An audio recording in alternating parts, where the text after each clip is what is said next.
Ніхто не знав, що за світанком може прийти темрява.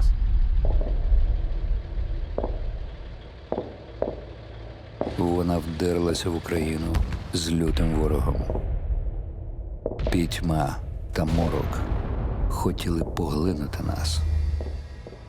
Та хіба ворогу знати, що у темряві найкраще видно світло?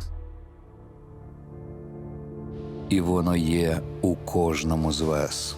Ваше світло народжується з втоми, пилу, крапель поту, недоспаних ночей, з міцної дружби, згуртованості та сміливості.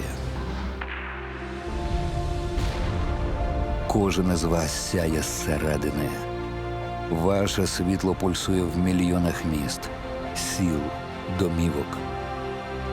Воно єднає країну, дає тепло та віру в завтра. Кожен із вас – герой. Ви пронесли світло через найтемніший рік в історії України. Ви розсіяли темряву.